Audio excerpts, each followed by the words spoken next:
Welcome back to the channel, ladies and gentlemen. Boss the Hunter here, and after a long hiatus, I am back to bring you more great Star Wars retrospective video game reviews. Today we're talking about a Battlefront game, that's right. With the Battlefront Classic Collection about to come out, it got me thinking about the series as a whole, especially about some of the lesser talked about games, specifically the PSP games. So today we're going to cover the first in a two-part series. We're going to cover Star Wars Battlefront Renegade Squadron. First time I've ever played this game, and I gotta say, it was fantastic. So before we go any further, please hit that subscribe button for me, hit that like button, and leave a comment. Let me know what you think and what videos you want to see in the future. So without wasting any more time, guys, let's get into it. We don't need that scum. Star Wars Battlefront Renegade Squadron was released in October of 2007 exclusively for the PSP handheld system. The game was developed by Rebellion and published by LucasArts.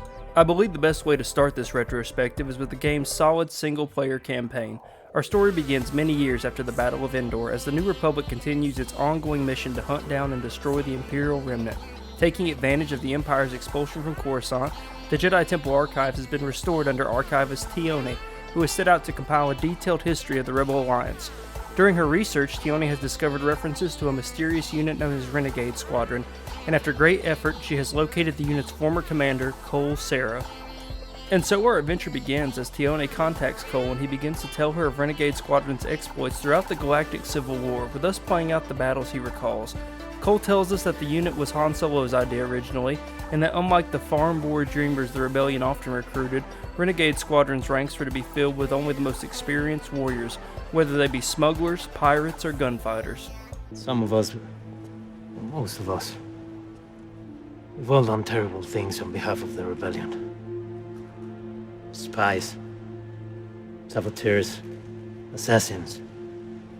After recruiting his new squad, the unit is immediately put to the test on Yavin 4, where our first mission begins and sees us battling the Empire in order to delay their assault on the planet and allow the other rebels to evacuate. This level serves as the game's tutorial to its standard conquest style of gameplay. As you begin the level, you'll immediately notice that unlike the class-based unit system of Battlefield 1 and 2 that allow you to choose from various preset soldiers, Renegade Squadron instead allows you to custom build your own character. This custom character can be one of several races including Mon Calamari, Rhodians, Bothans, and as I chose, Wookiees.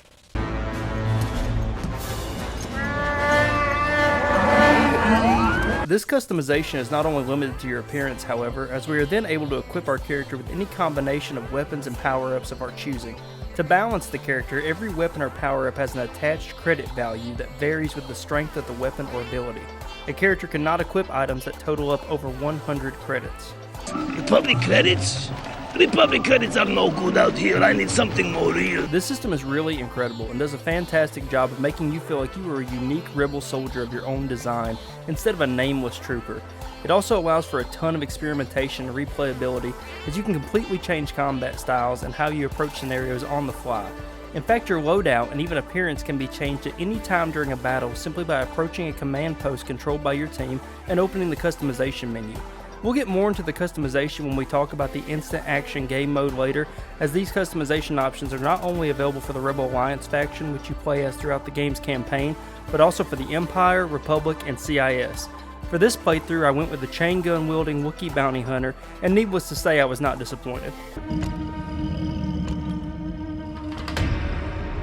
So after creating our character, we complete a few simple objectives including destroying an Imperial recon droid and equipping a jetpack in order to escape the partially collapsed Masasi Temple in which we begin the level. After making our way outside, we repair a damaged turret and use it to fend off a wave of advancing Imperial infantry.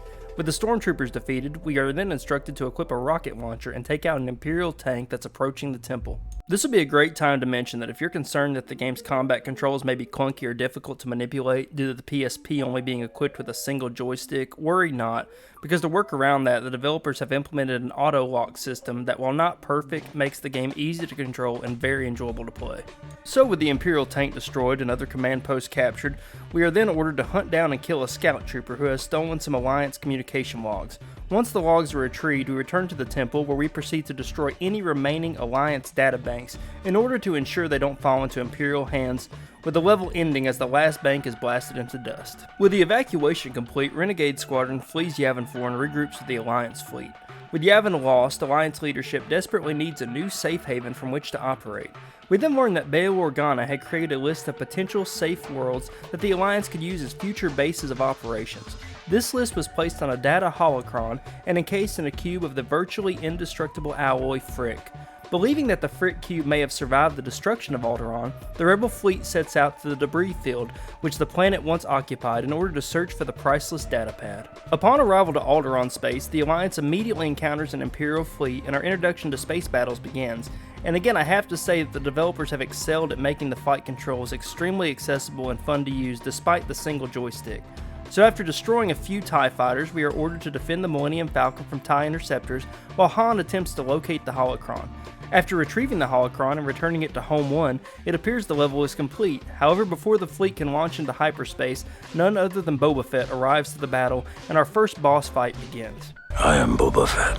After a prolonged dogfight against the heavily shielded Slave One, Boba Fett decides to cut his losses and flees into hyperspace. With Fett out of the picture, the only task remaining is to destroy the forward gravity well projectors of the Interdictor-class cruiser, which are preventing the Rebel fleet from entering hyperspace. If you're not familiar with these Interdictor-class Star Destroyers, they are essentially deployed into battles to prevent enemy ships from escaping through hyperspace, or are sometimes proactively placed along hyperspace lanes to pull ships that are already in hyperspace out of light speed.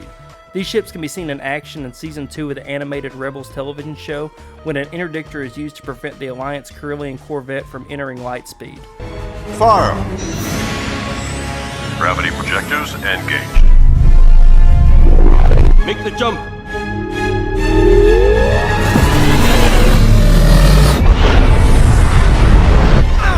We are caught!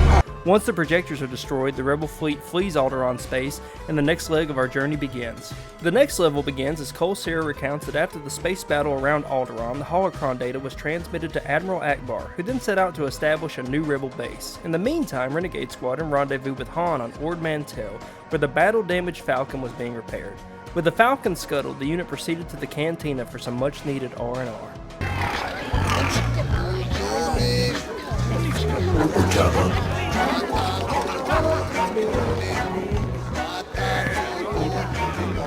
Unfortunately for Cole, Han, and the members of Renegade Squadron, their reprieve was to be short-lived as they had been tracked to Ord Mantell by none other than IG-88, who has already notified the Empire of his quarry's location. IG-88 attacks the squad as they drink at the cantina, while outside the Imperial assault on the planet begins. As the battle begins, our orders are to secure a nearby junkyard in order to locate the remaining spare parts required to prepare the Falcon. Chewbacca joins Renegade Squad to assist in the parts search and must be defended as he scrounges through the massive mounds of scrap components. After saving Chewbacca from an AT-ST attack, he locates the needed parts and heads back to the Falcon to complete his repairs. In the meantime, Renegade Squad is ordered to take out an anti-air emplacement that will prevent any escape from the planet's surface. Unfortunately, the turret is shielded, so we must first locate and destroy the heavily guarded shield generator. After the generator is destroyed, the squad regroups at the hangar in order to defend the ship as Han and Chewie complete their repairs. No! This one goes there, that one goes there, right?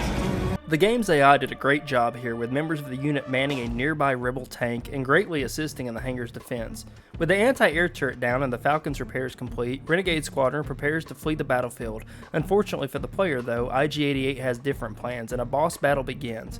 Once again though, the game's AI came through as my tank piloting ally and I made short work of the mechanical bounty hunter. After narrowly escaping Ord Mantell, Sarah recounts that the squad received terrible news that would immediately force them back into action. According to their intel reports, Admiral Akbar had failed his mission and had stumbled into the hands of the Empire. Admiral, we have enemy ships in Sector 27. It's a trap. We learn Akbar was being held prisoner on a Star Destroyer, and at that very moment was already being transported to the spice mines of Kessel, where he was sure to never be seen again. Knowing Akbar's significance as the Alliance's greatest military strategist, Renegade Squad launches a daring rescue mission against the Star Destroyer above the desolate prison planet, and our next mission begins. Our first objective is to destroy the capital ship's comms array to prevent them from calling for reinforcements from the planet below. With the comms array disabled, we set out to neutralize the turbo lasers of the Star Destroyer's 2 frigate escorts in order to allow us to land a rescue shuttle on the Imperial ship and evacuate Akbar.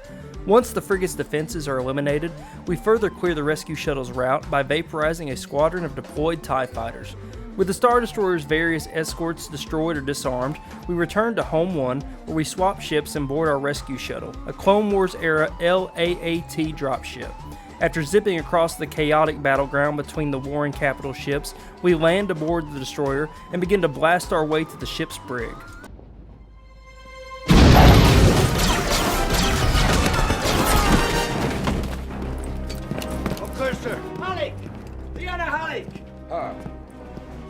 After a short trek, we locate Akbar, free him, and battle our way back to the LAAT.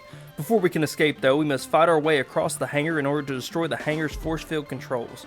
With the force field down and Akbar aboard, we launch the LAAT and return to Home 1, successfully completing our daring rescue mission. With Kesley safely behind them, Akbar tells Renegade Squad that while scouting for new potential rebel base locations, his shuttle was intercepted and boarded by the fearsome Boba Fett. Knowing of the bounty on Akbar's head, Fett immediately turned him over to the Empire for the reward. Unfortunately for Akbar's crew, Fett decided to make an additional profit and planned to sell them on the Outer Rim slave markets. After hearing Akbar's account, Sarah determines that Fett is most likely heading to Hutt-controlled Tatooine in order to offload the captives to the highest bidder. Unwilling to leave their comrades to such a fate, Renegade Squad sets out on yet another daring rescue mission, this time on the sun-scorched desert dunes of Tatooine and into the criminal-infested spaceport of Mos Eisley.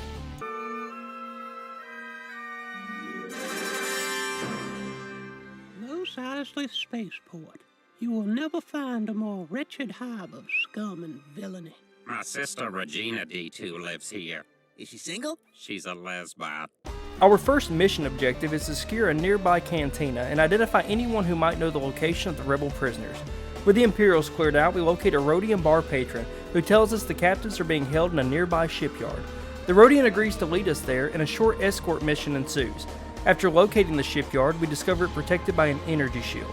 In order to proceed, we must disable the shield by destroying 3 heavily guarded force field generators. With the shield down, we then proceed back to the shipyard, where we must capture a docked sail barge and a nearby shipping container in which the prisoners are being held. After capturing the area and freeing the prisoners, the celebration is short-lived as Imperial reinforcements arrive in the form of 2 AT-STs. The walkers must be destroyed before Renegade Squad can regroup at the Falcon and make their escape from Tatooine.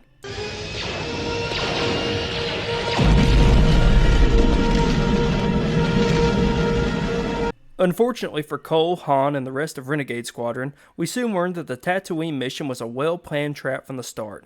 Cole recounts that an R5 droid captured by Boba Fett and recovered on Tatooine had been implanted with a tracking beacon. Using the beacon, Fett was able to track the Alliance back to their newly established base of operations on the graveyard planet Boz Pity. Realizing their mistake, Renegade Squad hastily prepares a defense to counter the impending Imperial onslaught.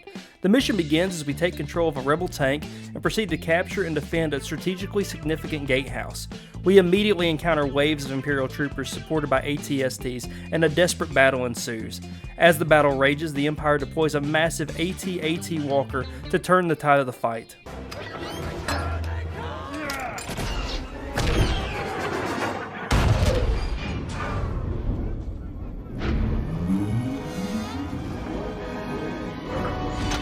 Realizing that they don't have any weapons capable of destroying the massive assault vehicle, Renegade Squadron is ordered to plant an explosive charge along the narrow canyon path and lure the walker into a trap.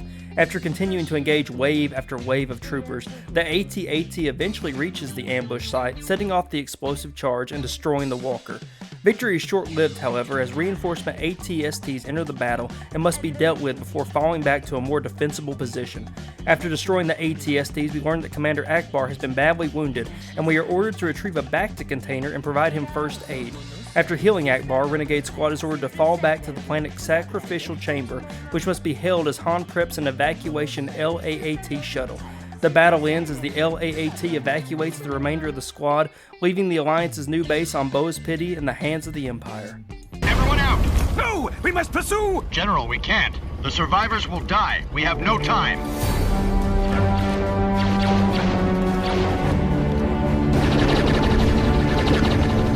With Boz Pity lost, the Alliance proceeds to a potential new base location discovered by Luke Skywalker himself. This new location is none other than the ice planet of Hoth, where the Alliance quickly establishes a new command post, Echo Base. Cole goes on to state that after establishing Echo Base, Hoth served as an excellent hiding place for several years, and that during that time Renegade Squad launched countless successful operations against the Empire across the galaxy. Eventually, though, the Empire located Echo Base thanks to a single Viper probe droid, and the might of the Imperial military wasn't far behind. As the mission begins, Renegade Squad is told their objective is to defend Echo Base until the Ion Cannon's control crew has completed clearing a path for the evacuating Alliance fleet. After securing the hangar bay from Imperial forces, we are ordered to the Echo Base control room, where just as during the Yavin evacuation, we must destroy the data terminals to prevent them from falling into enemy hands. Once we've blasted the terminals, we proceed to assist the demolition team by placing timers on preset explosive charges meant to bury Echo Base beneath the tundra. 3 timers must be placed across the base, which now is crawling with Imperial troopers. With the charges set, we learn that the Ion Cannon team is ready to evacuate, but before they can launch their shuttle, Renegade Squad must power up a particle cannon and use it to destroy a nearby AT-AT. We locate a power cell on a downed LAAT and return to the particle cannon bunker. With the cannon online, we make short work of the enemy walker, which crashes to the ground in a fiery explosion. Unfortunately for Renegade Squad, Darth Vader has arrived at Echo Base, and we are ordered to hold him at bay as the evacuation is complete. The battle with Vader is actually fairly disappointing, as lightsabers in Renegade Squadron are probably the worst weapons in the game, which I'll get into more when we finish covering the campaign. Your sad devotion to that ancient religion has not helped you conjure up the stolen data tapes, or given you clairvoyance enough to find the rebels' hidden fort.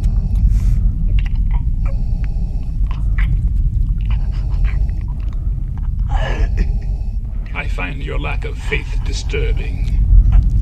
With Vader out of commission, we complete the level by temporarily defending the Ion Cannon control tower before retreating to an awaiting dropship and evacuating Echo Base as the last squad out. Renegade Squad's battle on Hoth wasn't over yet, however, as Cole recalls that upon entering orbit, the Empire had tightened its noose around the planet. In order to escape to lightspeed, Renegade Squad will be forced to engage with the Imperial fleet and carve a path to freedom.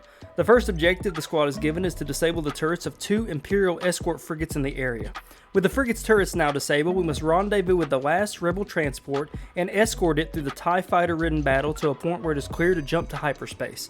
Soon after the shuttle escapes, a squadron of new experimental TIE Defender starfighters are launched from a nearby Star Destroyer. Renegade Squad must engage and destroy the squadron before proceeding further. If you're not familiar with the TIE Defenders, they come up throughout Star Wars Legends and canon and are basically TIE fighters on steroids.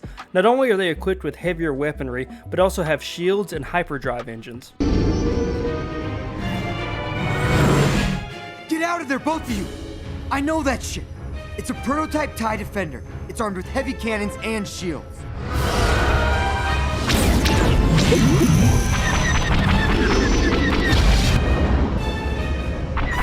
After destroying the attacking TIE Defenders, we are ordered to board the Star Destroyer in order to locate and steal one of the new TIEs, so that the Alliance may study it for weaknesses. The battle isn't over once we steal and return the TIE Defender to Home 1, however, as Darth Vader again arrives to the battle, this time piloting his TIE Advanced Fighter. We are ordered to engage Vader, and our dogfight over Hoth ensues. After a few solid proton torpedo hits, Vader's damaged fighter careens away from the battle as the mission ends. Look out!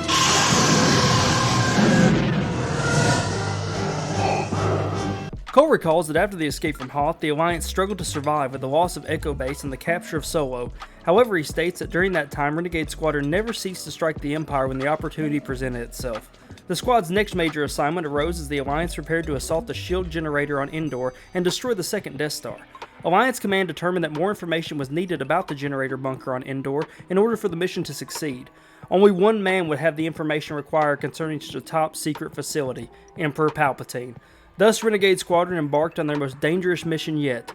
Knowing that the Emperor was en route to a pilgrimage on the ancient Sith world of Korriban, Renegade Squad planned to sneak onto the planet and steal the Endor bunker plans from Palpatine's personal Lambda shuttle. The level begins as Renegade Squad sets out across the tomb-covered surface of Korriban. Our first objective is to capture the Sith Academy and prevent the stormtroopers who are protecting it from notifying the Emperor of our incursion. The Emperor has not arrived planetside yet, allowing Renegade Squad a short window in order to prepare a trap. Once the Academy is captured, it must be defended as the squad waits for the Emperor's shuttle to set down on the planet. Upon the Emperor's arrival, we are ordered to move forward and capture the Sith Tomb Atrium, where the ambush will be set. We further prepare the ambush by prepping explosive charges at each of the tomb's 3 entrances, and learn that Cole's plan is to lure the Emperor inside, detonate the charges, and bury him alive within the ancient catacomb. In order to bait the Emperor himself inside, we proceed to destroy sacred Sith relics within the tomb, including a massive ornate spire that can only be destroyed by planting a det pack at its base. Enraged at our blasphemous actions, the Emperor charges into the tomb, blasting nearby rebels with bursts of deadly electricity.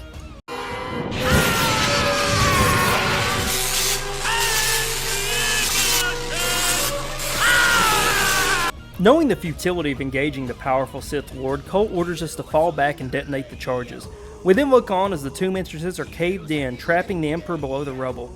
Our final objective of the mission sees us stealing the Emperor's datapad from his personal shuttle and falling back to the extraction point for evac. On analyzing the data, the rebels discover that the Emperor is scheduled to be on the Death Star at the time of the Alliance's planned attack. Seeing the opportunity to not only destroy the Death Star but also kill the Emperor in the process, Alliance Command prepares to move forward with the mission. With all of the pieces in place, the rebel operation begins with Luke, Han, Leia, and Chewie heading to the surface of Endor to destroy the shield generator, while Akbar and Lando gather the rebel fleet for the assault against the Death Star. I mean it. Take her. You need all the help you can get. She's the fastest ship in the fleet. All right, old buddy. You know, I know what she means to me. I'll take good care of her. She won't get a scratch. All right? Right.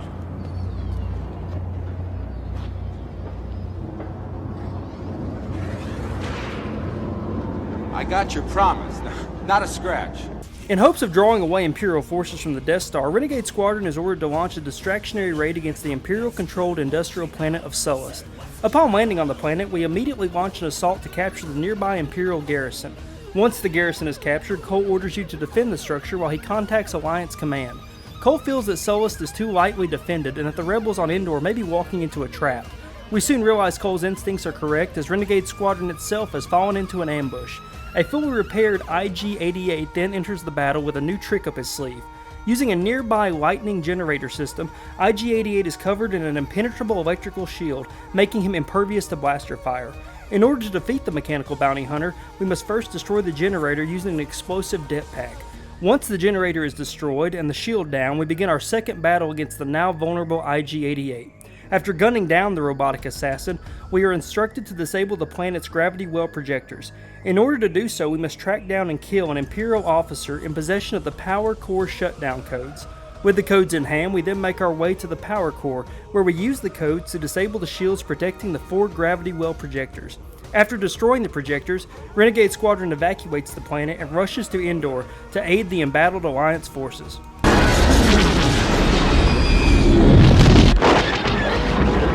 Watch out, squad at point 06. I'm on it, Gold Leader. Good shot, Red Tooth. Arriving to Endor just in time, Renegade Squadron is able to slip through the planetary shield, which remained lowered from the entrance of Solo's strike team and their stolen Lambda shuttle. Landing some distance from the strike team and learning of the ongoing firefight at the bunker entrance, the squad enters the battle knowing that the survival of the Alliance rests on their success. Our first objective once planetside is to secure the strategically significant high ground by capturing a nearby Ewok village. With the village secured, Cole orders the squad to construct a rocket turret before the main Imperial force begins its counterattack. After completing the turret, we must use it to thin the advancing Imperials and destroy 2 AT-ST walkers. The powerful rocket turret makes short work of the walkers, however there's no time to celebrate as Cole informs us of an effort by the Imperials to repair a downed AT-AT in order to turn the tide of the battle. Cole instructs us to sabotage the damaged assault craft in order to ensure the walker can't be brought back online. Using an explosive charge, we easily put the AT-AT permanently out of commission and proceed to the bunker itself in order to rendezvous with Solo and aid in securing the facility. With the bunker secured, Chewbacca arrives on scene piloting a commandeered AT-ST. Holy crap, stay back! Hey, bitches! I just killed like 50 stormtroopers. Wow, that thing is really cool. Damn right it is. See that squirrel over there? Hi, little squirrel. Ka-chow! We then assume control of the AT-ST in order to defend the bunker entrance. Our final objective of the mission is an all-out counterattack. Cole's orders are to capture all of the remaining command posts and eliminate the last of the Imperial forces.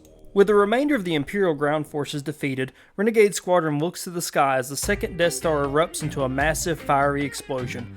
Cole recounts that after the victory at Endor, Renegade Squadron disbanded itself, and its members returned to the shadows. Cole states that after the war had ended, it was time to allow the true heroes like Luke, Han, and Lando to rebuild the Republic and return freedom to the galaxy. The campaign concludes as we see Cole and the members of Renegade Squadron gathered by the fires of the Ewok village during the Alliance's celebration as X-Wing fighters ignite fireworks overhead.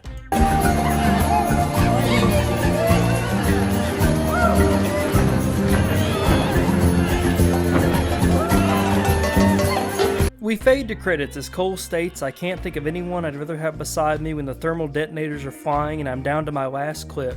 Wherever they are now, whatever they're doing, may the Force be with them." And with that, the story of Renegade Squadron ends. So what did I think of the campaign? Honestly, I was incredibly impressed with this game's campaign. The fact that a PSP Battlefront game had a campaign comparable in both length and quality to the fantastic Battlefront 2's campaign, which followed the exploits of the 501st Clone Trooper Battalion, is in itself an incredible achievement. The campaign provides a great variety of locations, from classics such as Tatooine and Hoth, to planets with far rarer appearances like Ord Mantell and Bo's Pity. Due to the newly implemented character creation system and the removal of the classic class system of earlier Battlefront games, the replayability of the campaign is also greatly improved in my opinion. When it comes to graphics, I played the game upscaled on an emulator for the simple ease of capturing footage. The game looks solid and comparable to its PS2 counterparts. While the version I played was upscaled, I would imagine that on the small screen of the PSP, the game would look great. The developers also made the great choice to use paintings with added effects and limited movement for the cutscenes instead of using in-game graphics. It's a similar art style to the fantastic Witcher 3 intro, which introduces us to the lore of that world. This artistic choice allows the story to be beautifully told despite the PSP's limited power and the game cartridge's memory size. As for sound, and per usual of any Star Wars game, the sound and music design is fantastic. From the sound of blaster fire, to the hum of lightsabers, to the iconic John Williams soundtrack, it's all here and it's undoubtedly a 10 out of 10. Outside of the campaign, we get the standard Battlefront game modes of Instant Action and Galactic Conquest. Galactic Conquest allows the player to choose one of the 4 factions and use that faction to conquer the galaxy. Players achieve this by using a map of the galaxy to manage resources, troops, and technology, and engage in both space and ground battles across various planets to increase their influence until the galaxy is brought under their control. Join me, and together we can rule the galaxy as father and son. Instant Action makes its return as well, and is yet again my favorite Battlefront mode, and easily the one I sunk the most time into. While recording footage for this retrospective, I continued to find myself playing battle after battle, and on a few occasions I realized that I was so immersed in the game and having such a great time that I actually forgot to begin recording. These battles have all of the great staples from games past, including large, well-designed battlefields, tons of usable vehicles, and a great selection of heroes and villains. All the standard heroes are available, with classics like Obi-Wan both young and old, Darth Vader, Han Solo, and Darth Maul, but there are also some unique additions such as Asajj Ventress, IG-88, and Kit Fisto.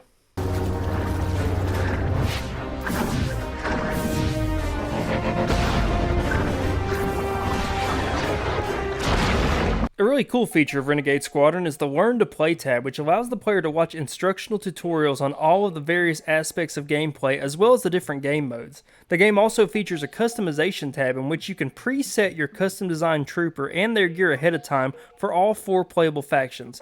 This allows you to enter a battle and immediately have your unique character loaded and ready to play. This doesn't prevent the player from changing the design on the fly at any of your controlled command posts as discussed earlier, and once a character is modified, the changes will remain saved until they are modified again at a command post or in the customization tab. When it comes to the game's weaknesses, there are a few. Most notably, and as previously mentioned, lightsabers are essentially useless and have atrocious hit detection. When close to an enemy and using the auto lock, which is essentially required for gameplay, lightsaber wielders will look down at the enemy's feet, giving the player a terrible camera angle. The only way I found to be at all combat effective with lightsaber wielding characters was to use the character's secondary abilities, such as Mace Windu's lightsaber throw or Count Dooku's lightning.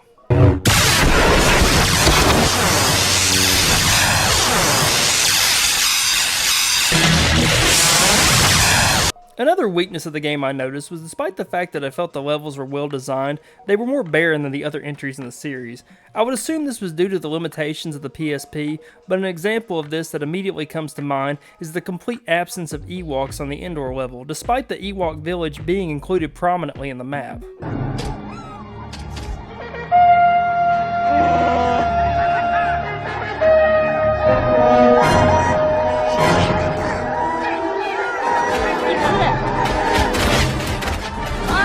The game also suffers from occasional AI issues. One that stood out to me during the campaign occurred during the Endor mission, after taking control of Chewbacca's captured AT-ST and being instructed to defend the bunker entrance for 1 minute. After taking control of the walker, only a single Imperial trooper attempted to attack the bunker throughout the entire segment. As far as the campaign story goes, I largely enjoyed it and the way it tied Renegade Squadron's missions into the events of the films, while also creating supporting missions that had direct impact on the larger battles of the Galactic Civil War. The one big grievance I had with the story comes at the very beginning of the campaign, when we are told that Han Solo formed Renegade Squadron at the beginning of the war. This origin is immediately contradicted, however, when our first mission of the campaign is the defense of Yavin as the Alliance evacuates. How would it be possible for Han to participate in the battle of the first Death Star, return to Yavin, go to the medal ceremony at the end of A New Hope, then leave the planet, recruit an entire Special Forces unit from various planets across the galaxy, and return to Yavin to aid in the planet's defense, all before the Empire is able to gather a fleet and attack the Rebel base?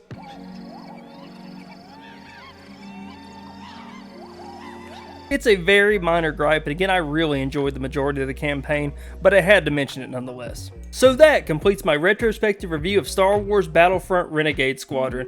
Obviously, I recommend you play this game if you haven't, whether it's on emulation or if you have a PSP and can play on original hardware. I recently checked on eBay and the game is about $10 with shipping, and that is an absolute steal.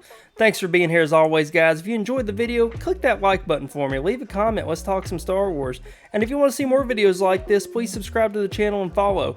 Be on the lookout for the Forgotten Battlefront Games Part 2 coming out soon, and I'll see you guys next time.